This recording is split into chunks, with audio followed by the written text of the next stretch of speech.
In the summer of 2020, BU launched a high-throughput automated lab in order to run COVID testing for the BU community. This allowed us to bring the entire staff, faculty, and students back to campus safely, and we operated this high-throughput lab for 2 years.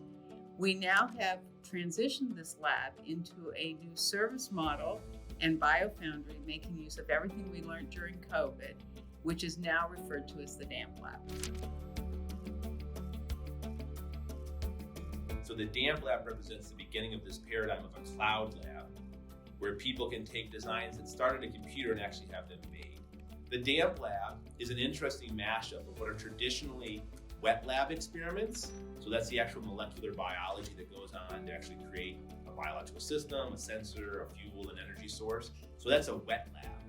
A dry lab is a computational lab that focuses on modeling, processes, informatics. So really the DAMP Lab is that mashup of both wet experimental biology and dry computational research. So that mashup together creates this DAMP Lab where we have the best of both worlds.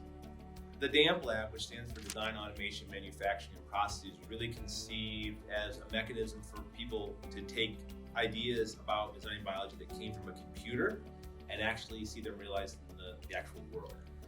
We're focused in the DAMP Lab on providing a relatively fixed menu of services and then seeing how our customers get creative with those fixed services.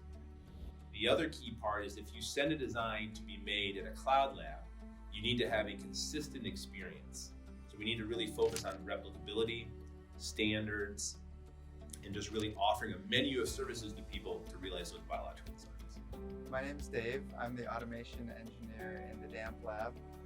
I primarily work with our liquid handling robots to build new protocols from manual processes that we have and implement them onto our mostly Hamilton Star liquid handling robots.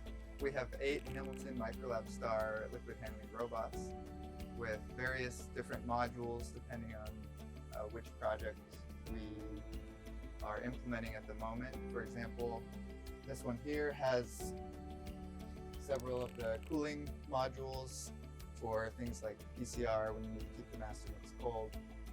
Some of them have individual channels and also the 96 head that pipette 96 samples at once.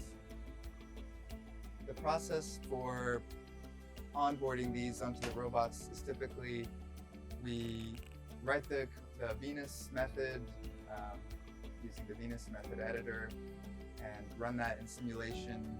Once it's doing what you expect in simulation, we might run just a sample or just a water run, and we'll do that a few times to visually check the volumes that are coming off, making sure that it's performing accurately and consistently.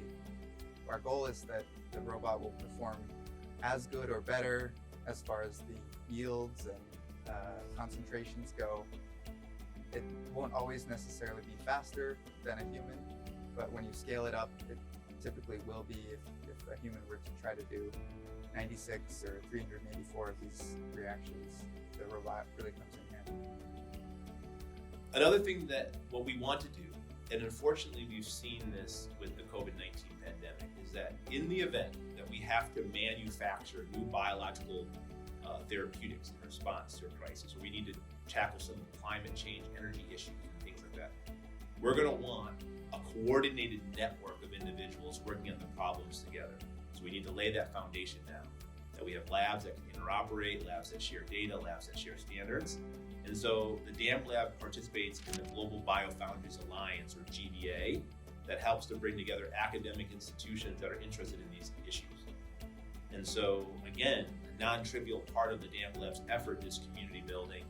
It's connecting individual researchers with other projects and really exposing capacity. We are saying we have this biological capacity here at Boston University, and now if other universities or outside entities want to tap into it, we're exposing that and making us a part of a larger network. The DAMP Lab really represents that we deal with how you design biological systems, how you automate that assembly, how you manufacture the products that come out of that, and you focus on the processes by which that biological artifact came to be.